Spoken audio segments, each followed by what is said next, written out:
I would like to share with you that we as Associates of Vietnam Veterans of America have a program called PTSD2.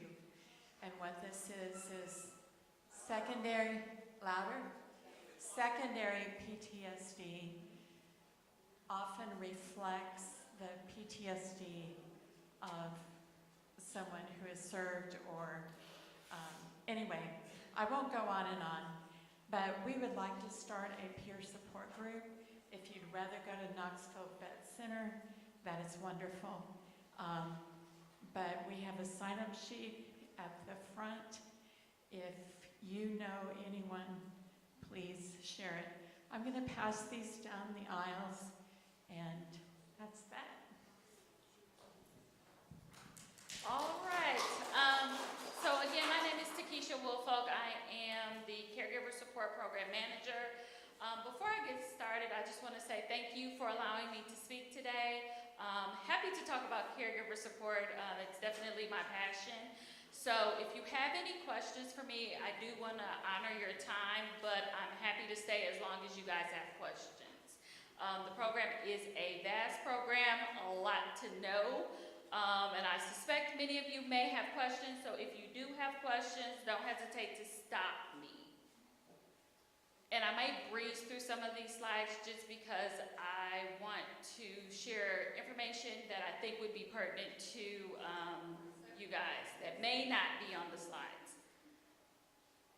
All right, so I want to get started with a caregiver story, but first I'll start with a little bit of history. For those of you who have been around a while, you know that Caregiver Support Program started in 2011. It was open only to post 9/11 veterans. Since then, we expanded in 2 phases. The expansion started October of 2020, and then we expanded again in October of 2022. So now we take veterans of all service eras. All right, sorry. So going back to the caregiver story. So I have a caregiver story. I've been in the program, trying to add, I kind of lose track of time, but I think I've been in the program 4 years, maybe 5. But at any rate, when I first got into the program, I had a caregiver come to me who was very distraught, providing a lot of services for the veteran, helping the veteran eat, bathe, and she just needed assistance. Really wanted to know what we could do to help her. So after talking to her, trying to get her story, getting the background of exactly what she does to assist the veteran, we walked through the application process, and I'll get into that a little bit later, that the application process could take 90 days, but roughly, probably about 60 days in, she had already received her approval. So then we started providing resources and support and services to her, because as you guys know, caregiving is a difficult job. So definitely assisted her with those resources, and she later became our peer mentor. So happy to have her in the program, but just wanted to let you know that we see stories like that every day. So if you as a caregiver out in here need some assistance, don't hesitate to reach out to us. Sorry, the clicker went a little fast. So, caregiving. Our program is really just helping the caregiver receive services needed just to be able to keep that veteran in the home longer. I put up there positive impacts for caregiving, but we really do work with the caregiver to be able to have groups, have one-on-one, so just being able to assist them and being able to have some time for themselves, even though, as you know, as a caregiver, that is very difficult. All right, so here, the additional impacts of caregiving. Up here it says 23% of Americans caring for another person report that caregiving has made their health worse, which is a staggering number. So our program is beneficial and helps that caregiver, the caregiver is our primary customer, just kind of work on their health and work on things that they want to work on as well. So, our mission in caregiver support is to promote the health and well-being of the caregiver who cares for our nation's veterans. And we do that through education, support, resources, and services. So you may ask me, what types of support do you guys do? So we do skills training, we do one-on-one coaching, we do group support and coaching. Again, I mentioned our peer support. So we do have a peer support mentor, and then resources and referrals to community resources, as well as VA resources too. But we find a lot of people in caregiver support, like the community resources, such as Area Agency on Aging. We do the Alzheimer's Association. We pair with them a lot. So those are some of the resources that we do provide. So for the local resources, we would pair you with those that were close to you. You don't necessarily have to go. And then I'll get to it a little bit later, but some of our programs are virtual. Well, a lot of our programs are virtual because our caregivers are spread all over our catchment area, which is pretty wide. So we do a lot of virtual groups. All right, so skills training. We do a SAVE program, which is literally suicide prevention for the caregiver. We do that at least twice a year. That is a virtual group. And then CPR for caregivers. Across the country, CPR for caregivers is just being taken off the ground. But we hope to offer that by the end of the calendar year. So those are just a couple of things that we do. The online mobile support, I don't know how many of you are familiar with our Annie Caregiver Text program. I will say that a lot of the caregivers that we have really benefit from that. Building better caregivers. We just have a wide range of support and services, again, for the caregiver. Not to leave out any of the veterans, we do provide services and support to you guys, but as I mentioned, our primary customer is that caregiver. All right, one-on-one coaching and support. So we do a caregiver health and well-being coaching, which just makes, I guess the easiest way to summarize that is, as a caregiver, you may not get to focus on you. So for caregiver health and well-being, we focus on you. What is it for you as a caregiver that you would like to do? I hear some people, some caregivers say, I would like to be able to go to my exercise class, maybe twice a week. We sit down and make goals for you to be able to do that, and then discuss with you how that is impacting your health and well-being. So those are some of the things. Gardening, things that you wouldn't think of that you don't have time to do as a caregiver because you're caring for somebody else. We try to work on those things with you to make sure that you aren't being lost as a caregiver. All right, and then resources for enhancing all caregivers' health, otherwise known as REACH VA. We do have, I think we'll get into that in a moment, but that's also a telephone group. And then it is also a one-on-one support as well.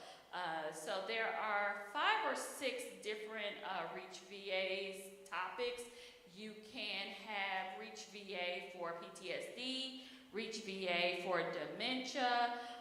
Those are our 2 top. We have one for all service eras. One that is being requested quite often now is one for Parkinson's. There's also one for ALS. And then there's also MS as well, so multiple sclerosis. So we do that as well. All right, so group coaching and support. As I mentioned, we do REACH VA coaching. So that is my staff actually having groups. Those groups are virtual. We hope to do some in-person groups, but again, we kind of poll our caregivers to see what they would like, and a lot of them say that they aren't able to get to a VA, so we do those groups virtually. So Reach VA is a big hit. I think we usually have 5 sessions in the Reach VA. Sometimes it goes to 6. Caregivers First is usually where we start all of our caregivers off in. It is a 4-week group. I've seen people exchange numbers. I've seen people meet their neighbors in that group. People that live 2 or 3 streets down that you never knew was there. People find that out and they join and they connect and check on each other. So Caregivers First, we usually get a lot of rave reviews on that. And then we do, again, a lot of support groups. Again, it can be diagnosis specific or topic specific. Just some of the things, and I can tell you some of the things that we're working on now is an orientation group. So caregiver support, as I mentioned before, is a vast program. So just orienting people to the services available to them in caregiver support. We will be launching one of those hopefully within the next 6 months. I'm trying to think what else we are working on. A healthy living, so getting people up and moving around, exercise. Those are some of the groups that we are offering. Again, they are going to be virtual for the most part. We may have some in person. Our in-person groups as of right now will likely be Nashville or Murfreesboro, but our plan is to get to some of the surrounding areas, including this area as well. I talked about peer support, and I think you guys know about that, so I won't belabor that too much, but we do have a peer support mentor who will walk with you on your caregiving journey. So our peer support is really great. She is mentoring a couple of people right now. So that is also an added benefit being in the caregiver support program. All right, resources and referrals. As I said, we link to a lot of community resources. Again, I never can, because I always call them AAA because I always get tongue-tied, but the Area Agency on Aging, we do 50 Forward, we do a lot of resources in the community and connect people with those resources. We do have a caregiver, November is Caregiver Month, so we actually do have a caregiver and family resource fair, usually held in November, that talks a lot about community resources for the entire area that Tennessee Valley reaches. Okay, a big topic that we usually get a lot of questions on is respite. Being in the caregiver support program, you are entitled, into the program of comprehensive assistance for family caregivers. I will get into that in a minute, but respite. So we actually, probably about a year ago, launched what you see up on the screen now. It's called the Caregiver Respite Tool, which really just gets to the nuts and bolts of what the caregiver really wants to accomplish, but providing them with some time away from caregiving, whether that's to go get your hair done, just to maybe run to the store and you have a veteran that is homebound. Those caregivers aren't able to always do that. So just helping them set aside time to be able to go through the respite tool, figure out what their needs are so that we can better address them.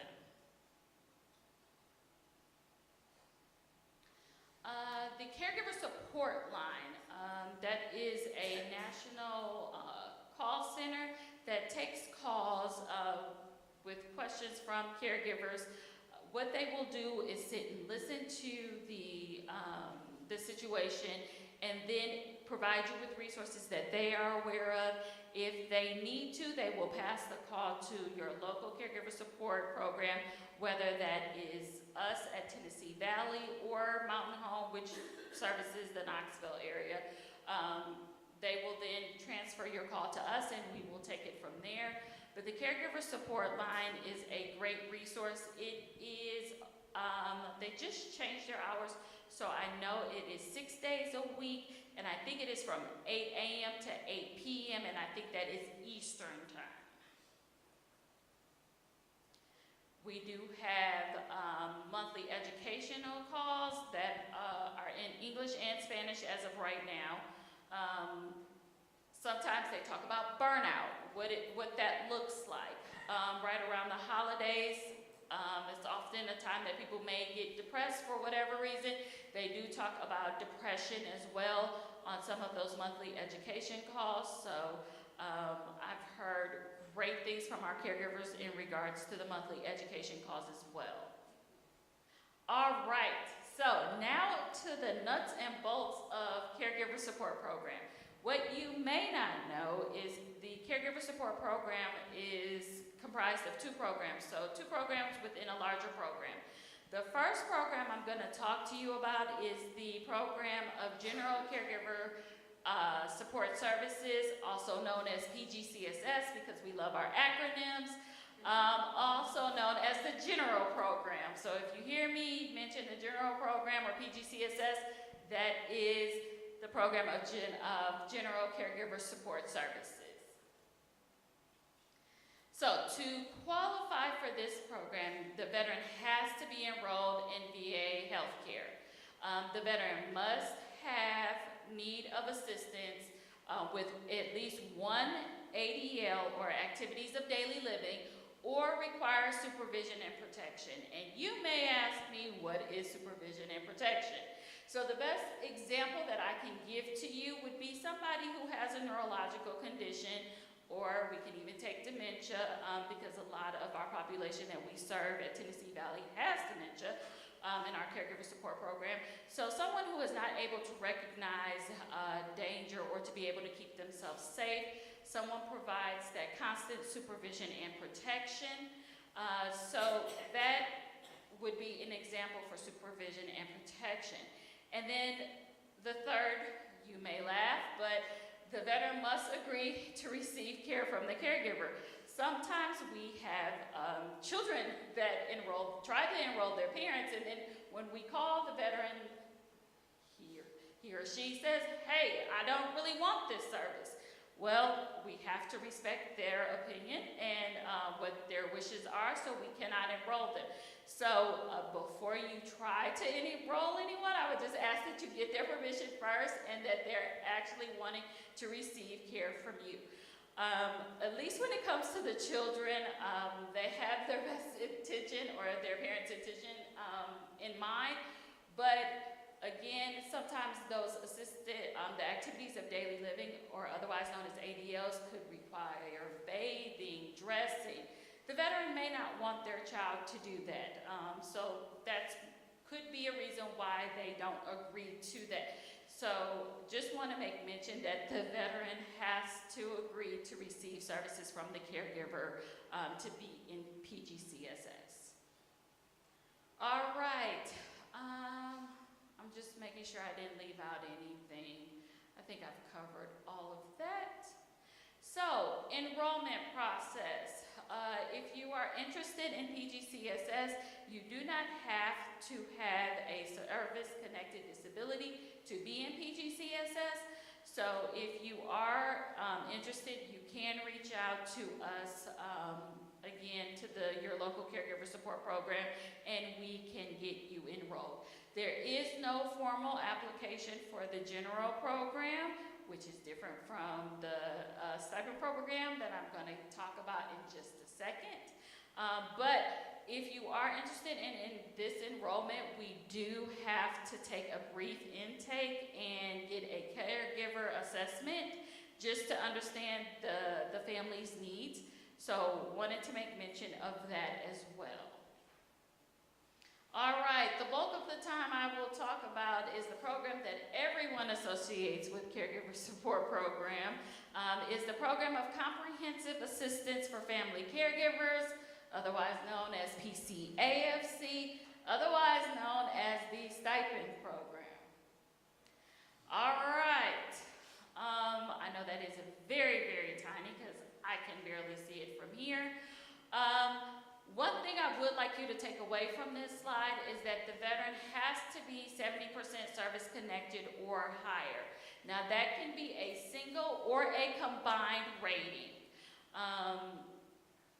And the veteran has to be in need of personal care services, so the caregiver has to be providing that support for the veteran a minimum of 6 continuous months. And the veteran has to have an inability to perform an ADL. I will get to the 7 for our program. The veteran has to have a need for supervision and protection, much like what I mentioned for PGCSS, or a need for regular or extensive instruction or supervision, without which the veteran would not be able to function in daily life. All right, so some of the services eligible for that offered to that PCAFC caregiver would be, there is a national caregiver training, there is an enhanced respite package that comes along with this, there is counseling. One thing that I do get a lot of questions on is CHAMP VA. So if the caregiver is otherwise uninsured, so they cannot have any insurance whatsoever, then they would be eligible for CHAMP VA. And then of course we also do provide legal and financial planning services for the primary caregiver. All right, so our application process. Well, I can't believe they talked about this before the eligibility a little bit, but I will kind of touch on this. So our application process, we have roughly 90 days to get through the entire process. So from the beginning, once you submit your application, and I'll talk about how to do that a little bit later, but once you submit your application, my staff will call you to conduct an intake. Once the intake is completed, then we will call you and have the veteran and the caregiver assessments. We will then do that, and then the veteran has to have a functional assessment, which is also conducted by my team. Once that is done, then it is sent to an interdisciplinary team who will make a decision on the actual application. Provided that they come back and say that you can proceed in the application process, there is the caregiver training. We actually have to come out into your home to be able to assess that you are able to provide that care for the veteran, and also to make sure the home is safe for the veteran. And then once that happens, we submit that application for the final review for the interdisciplinary team, and then a decision is rendered. So for all of that, it takes roughly about 90 days. All right, so a little bit about caregiver support program. So there is a caregiver support program at every VA. For Tennessee Valley, I can tell you we are probably one of the largest caregiver support programs in the country. Roughly we sit somewhere between number 11 and number 15, depending on the day, of how many applications we receive. So we are very busy, but a very big program, and really want to help each and every one of you. So if you do have any questions about anything, don't hesitate to reach out to us. Also, if you reach out to us, I've often gotten calls from people who aren't in our area. I will likely answer your question, but then I will send you to the team that is in your area, whether that happens to be, sometimes it happens to be Memphis, or sometimes it happens to be Mountain Home. I will send you to them. I'm very well acquainted with both programs, so we'll do that as well. But just wanted to let you know that we are here to support you with whatever you may need.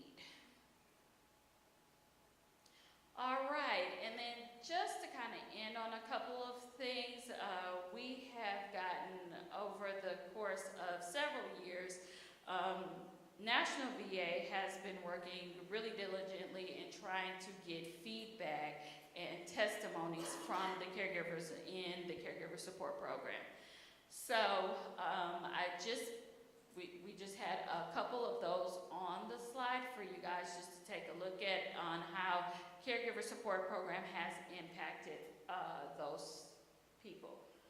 I can't believe it is not on here.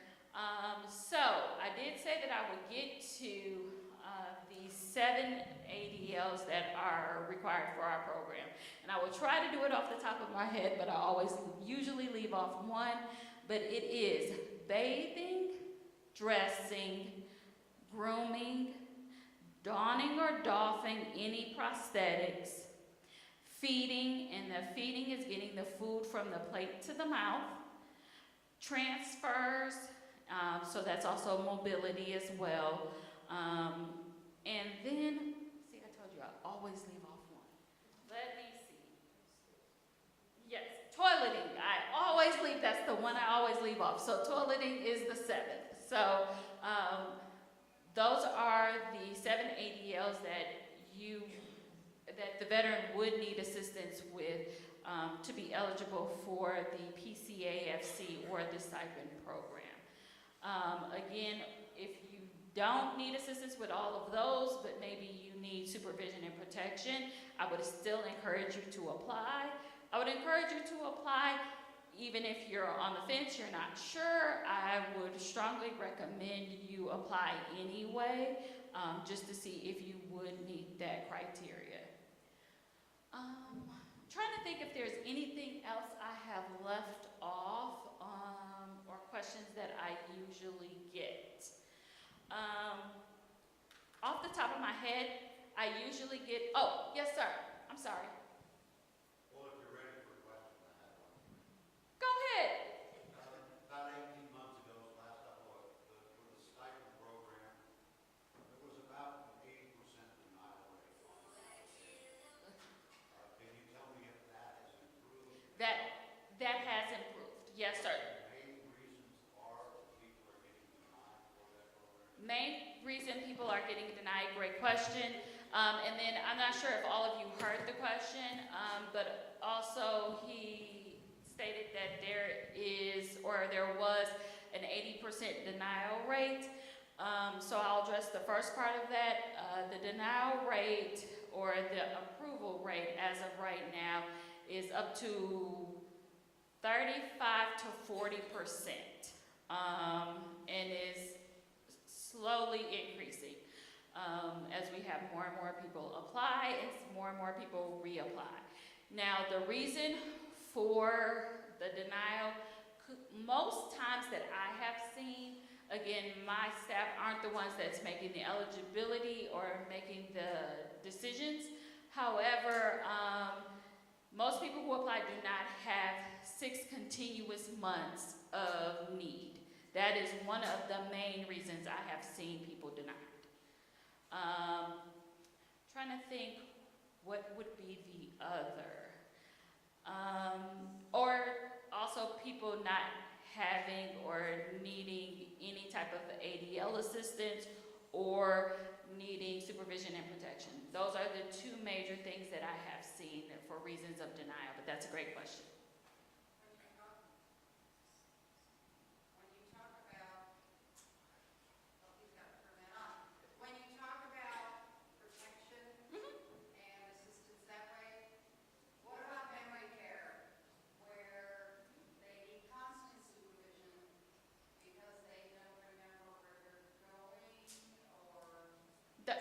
That's a great question. So the stipend program, or PCAFC, was established to be able to keep the veteran in the home longer rather than sending them to what you're referring to as a memory care or a nursing home.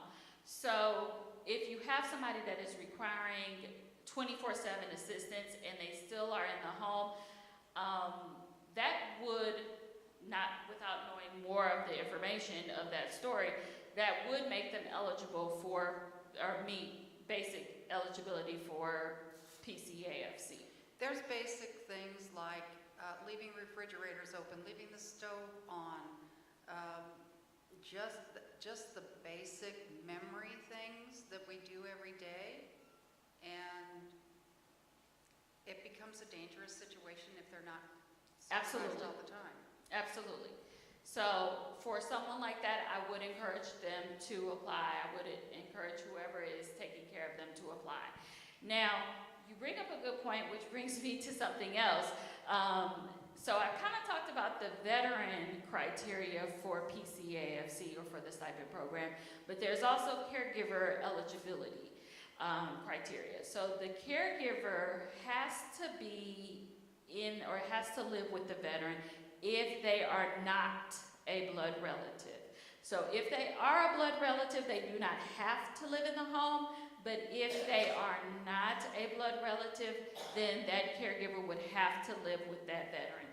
And I think that, and I know we've had sticky situations where it was a neighbor, the veteran had no other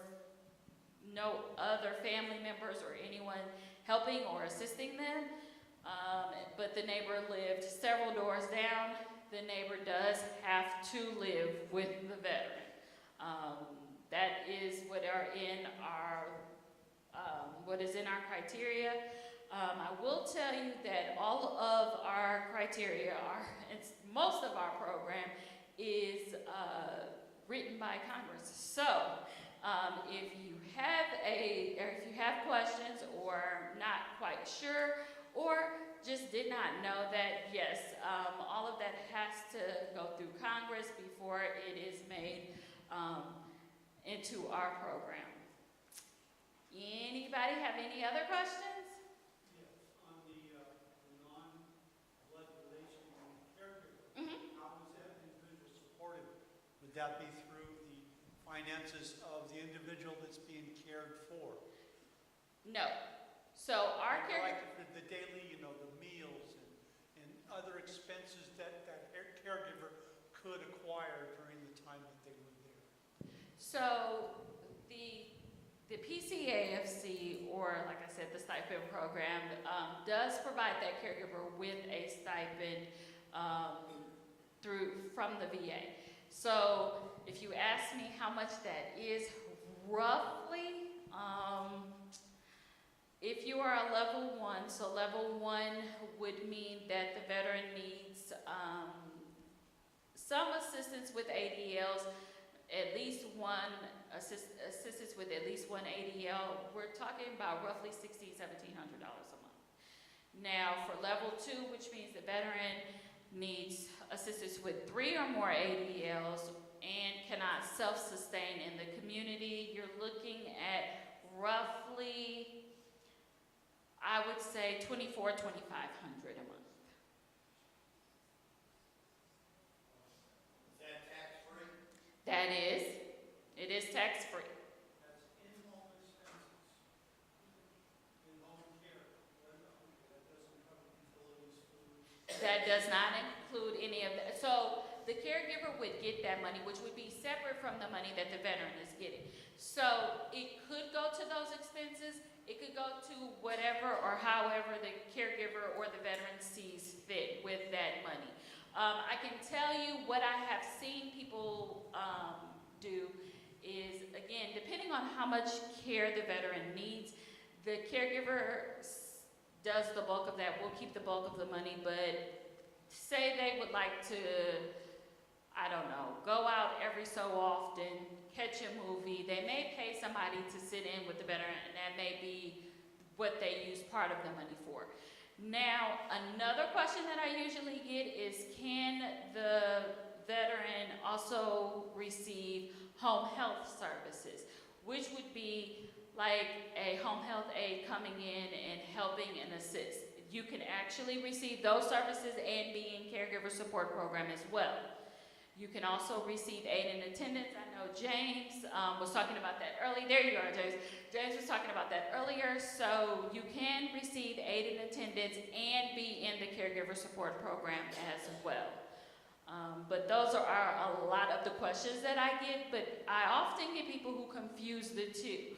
So aid in attendance would be, they are similar, but aid in attendance would be primarily for the veteran who is housebound or just unable to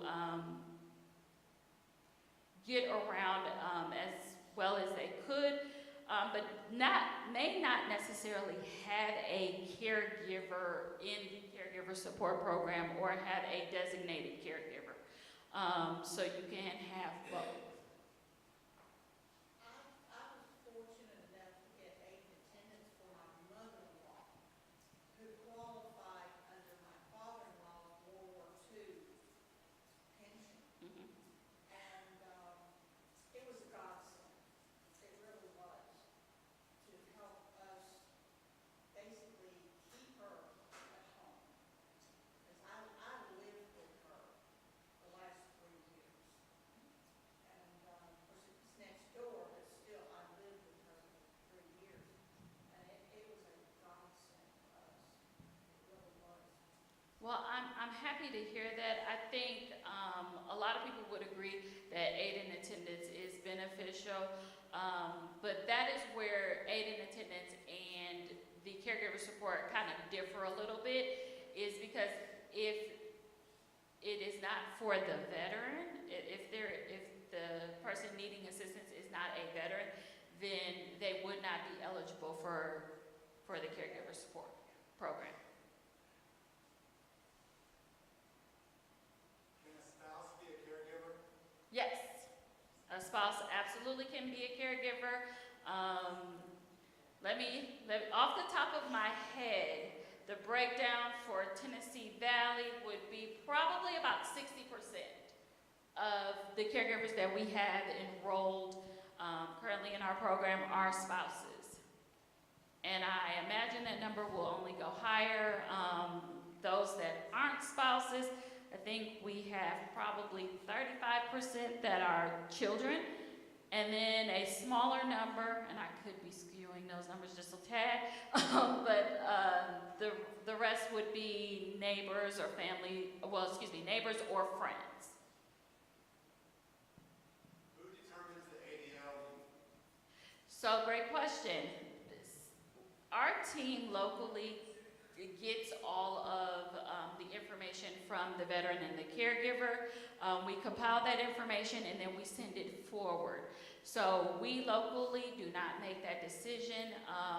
Without going too in the weeds, it is an interdisciplinary team that is comprised of a medical provider, a psychologist, and a social worker, but they are at the VISN. And the VISN is the one that makes that determination.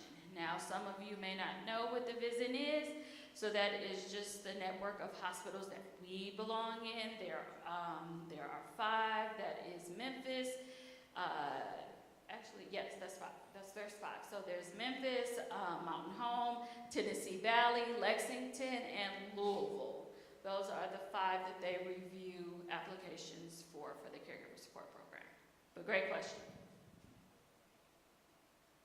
Anybody else with questions?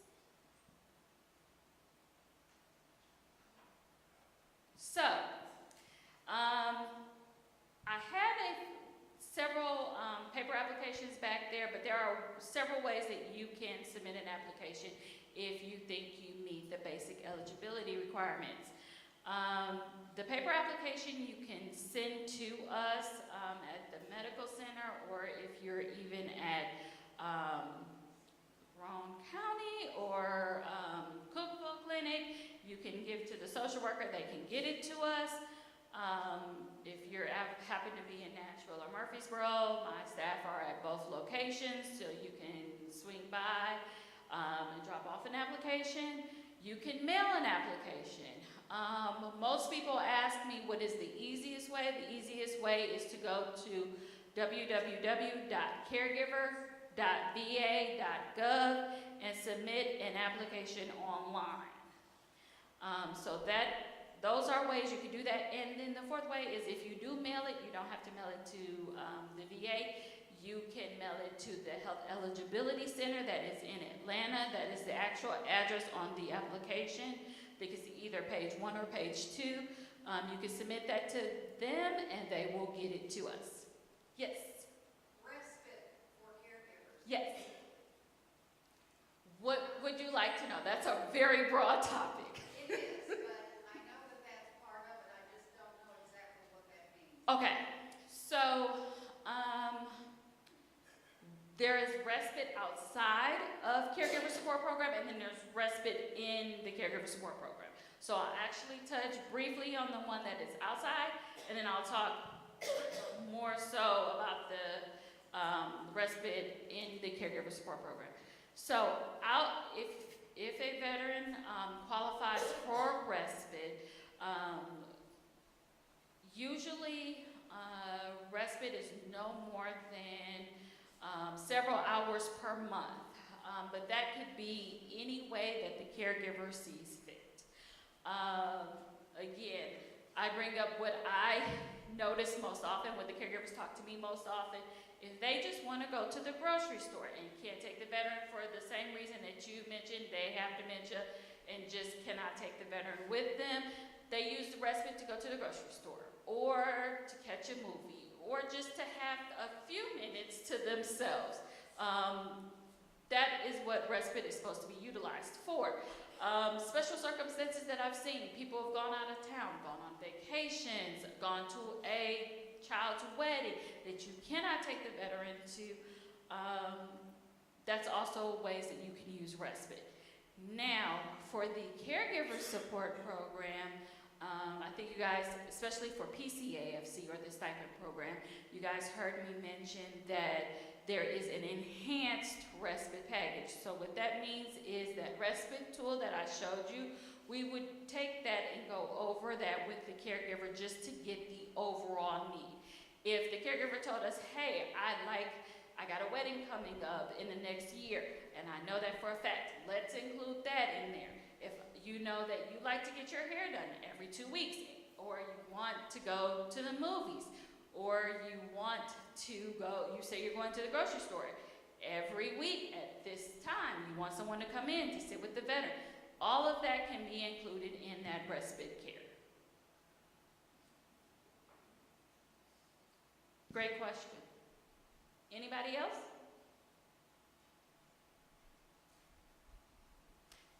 I am happy to take any of your questions, especially if you have special circumstances and you would like to talk to me about it, if you would like to kind of talk to me just to see if you think you might be eligible. I'm also happy to meet with you to do that. But again, thank you guys so much for allowing me to come and speak with you, and I look forward to seeing you guys again.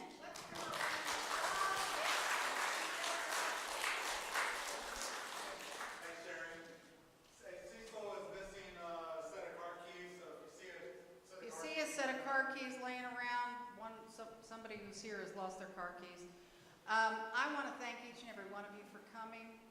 I hope you'll come to any other town halls that we have. I want to thank all the people that came, the Vet Center and Women's Health Care, the VA. They came from all over just to give you this information. So can we give them all a great round of applause? I'd also like to thank the church for opening up their facility. That was so generous of them. Additionally, I would also like to thank Dunkin' Donuts, who donated all the donuts and coffee for this morning, as well as Leslie's Sweet Nostalgia, which is down on 70, who makes all gluten-free and diabetic-type desserts and cookies and cupcakes and everything. So if you can, patronize these places and let them know how much you appreciate their support, our veterans and our veteran spouses and families. Thank you all for coming. The folks are still going to be outside if you've got additional questions or want to sign up for something. James, I thank you once again, my hero. I love James. He's like my rock. His presentation which is what I was making copies of. The copier went, no, it ain't gonna copy anymore. But exactly what he was showing you on the slides, he's got handouts, short fact sheets. So what he said in an hour, you can read in 15 minutes. I just thought I'd say this. So, you're welcome to go, have more coffee and donuts, and go ask more questions. Thank you all for being here.